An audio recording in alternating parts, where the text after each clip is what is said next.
भक्तजनों, माताओं, बहनों, सादर जय श्री कृष्णा। हमारे YouTube चैनल पर आप सबका बहुत बहुत स्वागत है। मैं श्रावणी चौबे, आप सभी भक्तजन मेरा प्रणाम स्वीकार करें। आज हम आप सभी भक्तजनों, माताओं, बहनों को सफला एकादशी व्रत कथा सुनाने जा रहे हैं। आप सभी से यह अनुरोध है कि इस कथा को अंत तक सुनिएगा और इस दिव्य और ज्ञानमय कथा को ज्यादा से ज्यादा लोगों को शेयर भी कीजिएगा, जिससे सभी भक्तजनों, माताओं, बहनों को यह कथा सुनकर पुण्य लाभ प्राप्त हो सके। तो सबसे पहले आपको और आपके पूरे परिवार को सफला एकादशी की बहुत बहुत शुभकामनाएं और बधाइयाँ। भगवान लक्ष्मी नारायण का कृपा आप सभी पर बनी रहे। आप लोग सुखी रहे, स्वस्थ रहे, मस्त रहे और व्यस्त रहे तथा निरंतर उन्नति तथा प्रगति को प्राप्त करते रहे। साल में 24 एकादशी आती है और महीने में 2 एकादशी आती है, एक कृष्ण पक्ष में और एक शुक्ल पक्ष में। पौष माह के कृष्ण पक्ष की एकादशी को सफला एकादशी के नाम से जाना जाता है। इस एकादशी का व्रत करने से सभी कार्यों में विजय प्राप्त होती है, सफलता प्राप्त होती है तथा एकादशी तिथि का आरंभ है 25 दिसंबर 2024 बुधवार की रात को 10:10 पर एकादशी तिथि आरंभ हो जाएगी, जो कि 26 दिसंबर 2024 गुरुवार की रात को 12:48 पर एकादशी तिथि समाप्त हो जाएगी। अतः सूर्य उदय व्यापिनी हरिवासर शुद्ध द्वादशी युक्त एकादशी 26 दिसंबर 2024 गुरुवार के दिन ही रहेगी। सभी भक्तजनों, माताओं, बहनों को इसी दिन सफला एकादशी व्रत धारण करना चाहिए। एकादशी के दिन सुबह जल्दी उठे, शुद्ध जल से स्नान करे तथा पीले रंग के वस्त्र धारण करे, मस्तक पर तिलक धारण करे, सूर्य देवता को अर्घ्य अर्पित करे, कुल देवता की पूजा पाठ करे और तत्पश्चात एक चौकी पर पीले कपड़े बिछाकर उस पर भगवान शालिग्राम, भगवान लक्ष्मी नारायण, भगवान बाल गोपाल की मूर्ति या चित्र स्थापित करे तथा पंचामृत, गंगा जल, तुलसी पत्रे, तिल, जौ, नैवेद्य, दूर्वा, पीले पुष्पे, धूप, दीप और कपूर से भगवान लक्ष्मी नारायण की विधिवत पूजन संपन्न करे तथा शुद्ध आसन पर बैठकर एकादशी व्रत का संकल्प धारण करे। अब हम आपको सफला एकादशी की दिव्य और ज्ञानमय कथा सुनाने जा रहे हैं। आप सभी से अनुरोध है कि इस कथा को अंत तक सुनिएगा और सुनने के बाद ज्यादा से ज्यादा लोगों को शेयर भी कीजिएगा। बोलिए लक्ष्मी नारायण भगवान की जय। जय जय श्री राधा रमने, जय जय नवल किशोर, जय गोपी चित चोर प्रभु, जय जय माखन चोर। मात मेरी श्री राधिका, पिता मेरे घनश्याम, इन दोनों के चरणन में मेरा बारंबार प्रणाम, मेरा बारंबार प्रणाम।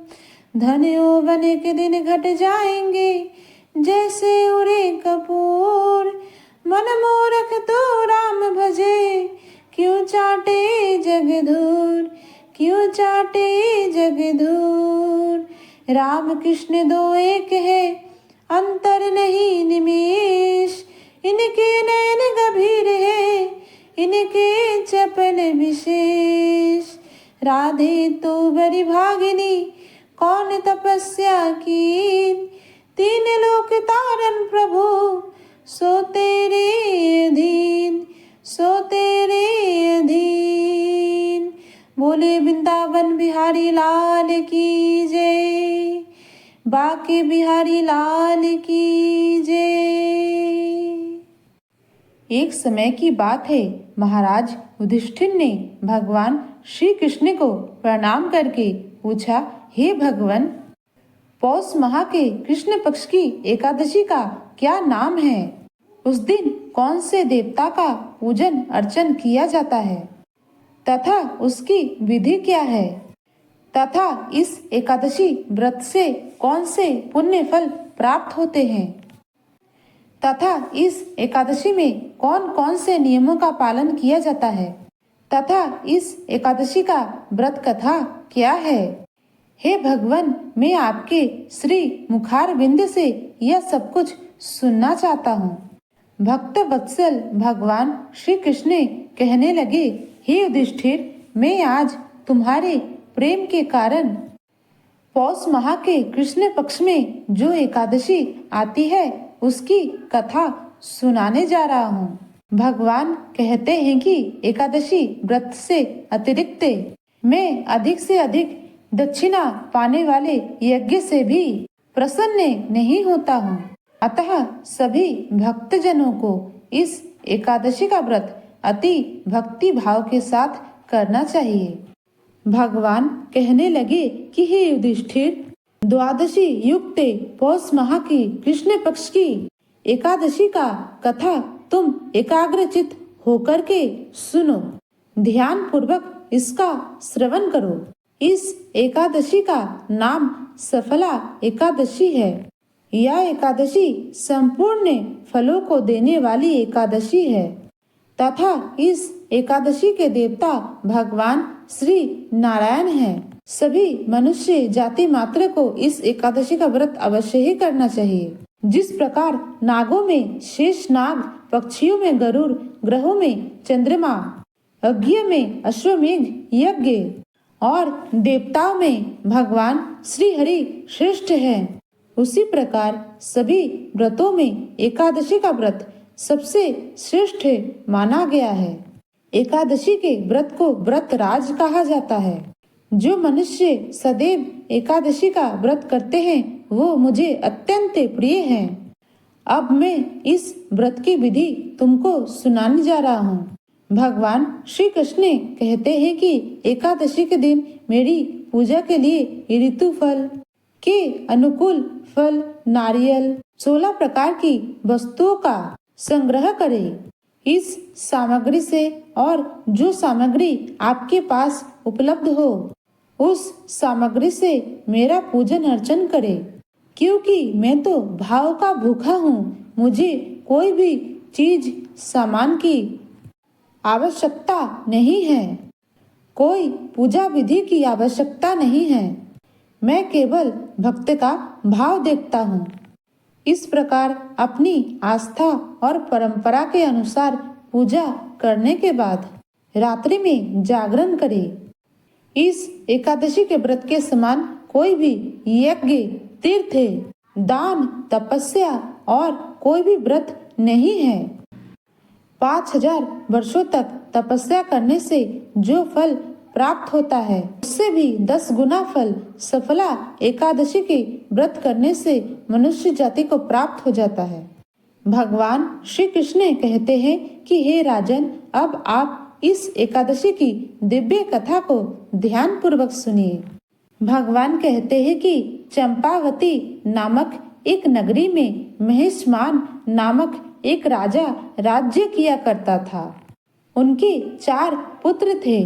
उनमें से लुम्पक नाम वाला बड़ा राजपुत्र बहुत पापी था। वह पापी सर्वदा पर स्त्री और वेश्यागमन और दूसरे बुरे कर्मों में अपने पिता का धन नष्ट किया करता था। सदैव वह ब्राह्मण, देवता और वैष्णवों की निंदा किया करता था। जब राजा को अपने बड़े पुत्र की ऐसे कुकर्मों का पता चला तब उन्होंने अपने उस पुत्र को अपने राज्य से निकाल दिया। तब वह विचार करने लगा कि मैं कहाँ जाऊं, क्या करूं। अंत में उसने चोरी करने का निश्चय कर लिया। दिन में वह जंगल में रहता और रात में अपने पिता के नगरी में चोरी करता तथा प्रजा को तंग करने और मारने का कुकर्म किया करता था। कुछ समय के बाद सारी नगरी भयभीत हो गई। वह वन में रह करके सभी पशु आदि को मार करके खाने लगा। नागरिक और राज्य के कर्मचारी उसको पकड़ लेते, किंतु राजा के पुत्र होने के कारण राज्य भय से उसको छोड़ देते। वन में एक अति प्राचीन विशाल पीपल का वृक्ष था। लोग उसकी भगवान के समान पूजा अर्चना किया करते थे। वही वृक्ष के नीचे महापापी लुम्पक निवास किया करता था। इस वन को लोग देवताओं की क्रीड़ा स्थली मानते थे। कुछ समय बाद पौष माह की कृष्ण पक्ष की 10वीं तिथि आई और उस दिन वह वस्त्रहीन होने के कारण अर्थात शीत के कारण सारी रात्रि सो नहीं सका। उसके हाथ पैर अकड़ गए। सूर्य उदय होते होते वह मूर्छित हो गया। दूसरे दिन एकादशी को मध्याह्न के समय सूर्य की गर्मी को पा करके उसकी मूर्छा दूर हुई। गिरता पड़ता वह भोजन की तलाश में निकल गया। पशुओं को मारने में वह समर्थ नहीं था, अतः पेड़ों के नीचे गिरे हुए फलों को उठा करके वापस वही पीपल के वृक्ष के नीचे आ गया। उस समय तक शाम हो चुकी थी। भगवान सूर्य नारायण अस्त हो चुके थे। पीपल वृक्ष के नीचे फल रख करके कहने लगा, हे भगवान, आपको ही अर्पण है, यह फल आप ही तृप्त हो जाइए। उस रात्रि को दुख के कारण उसे सारी रात नींद नहीं आई। उसके इस प्रकार उपवास करने से, जागरण करने से तथा बिना अकारण ही उसको एकादशी व्रत करने से अर्थात अनजाने में ही उसने एकादशी का व्रत कर लिया। इस कार्य से भगवान अत्यंत प्रसन्न हुए और उसके सारे पाप नष्ट हो गए। प्रातःकाल एक अति सुंदर घोड़ा सभी वस्तुओं से सुशोभित होकर उसके सामने आकर के खड़ा हो गया। उसी समय आकाशवाणी हुई कि हे राजपुत्र, तुमने अनजाने में ही एकादशी का व्रत कर लिया है, अर्थात भगवान नारायण के कृपा से तुम्हारे सारे पाप नष्ट हो गए हैं। अब तुम अपने पिता के पास जा करके राज्य को प्राप्त करो। ऐसी आकाशवाणी को सुनकर के वह अत्यंत प्रसन्न हुआ और दिव्य वस्त्र धारण करके भगवान आपकी जय हो ऐसा कह करके अपने पिता के समीप पहुंच गया। उसके पिता उस पर प्रसन्न होकर के सारे राज्य का भार उस पर सौंप दिया और स्वयं जंगल में तपस्या करने के लिए निकल गए। अब लुम्पक शास्त्र के अनुसार राज्य करने लगा। उसके स्त्री कुटुंबे सारे परिजन भगवान श्री हरि नारायण का परम भक्त हो गया। बुढ़ापा आने पर वह अपने पुत्र को राज्य का भार सौंप करके वन में तपस्या करने के लिए निकल गया और जब उसका अंत समय आया तो वह प्रभु के भक्ति में लीन होकर के वैकुंठ को प्राप्त हो गया। अतः जो मनुष्य इस परम पवित्र सफला एकादशी का व्रत करता है उसे अंत में मोक्ष की प्राप्ति होती है, और जो मनुष्य सफला एकादशी व्रत नहीं करते हैं वह पूंछ और सींगों से रहित पशुओं के समान होते हैं। इसलिए सभी भक्तजनों, माताओं बहनों को, सभी मनुष्य जाति को सफला एकादशी व्रत अवश्य ही करना चाहिए और सफला एकादशी व्रत कथा सुन लेने से भी एकादशी व्रत का पूरा पूरा पुण्य फल प्राप्त हो जाता है। अतः जो भक्तजन, माताएं बहनें एकादशी व्रत नहीं कर पाते हैं वो अगर पूजन पाठ करके व्रत कथा भी सुन लेंगे तो भी उन्हें एकादशी का पूरा पूरा पुण्य फल प्राप्त हो जाएगा। भक्तजनों, माता बहनों, सफला एकादशी व्रत कथा यहीं पर समाप्त होती है। आपने इस कथा को अंत तक सुना, इसलिए बहुत बहुत धन्यवाद। और इस एकादशी व्रत का पारना अर्थात व्रत खोलने का समय, व्रत खोलने का दिन जो कि 27 दिसंबर 2024 शुक्रवार के दिन सुबह 7:28 से लेकर के 9:28 के भीतर आपको व्रत का पारना कर लेना चाहिए। व्रत का पालना करने के समय आपको ब्राह्मण भोजन अवश्य ही करवाना चाहिए या सीधा दान अवश्य ही देना चाहिए।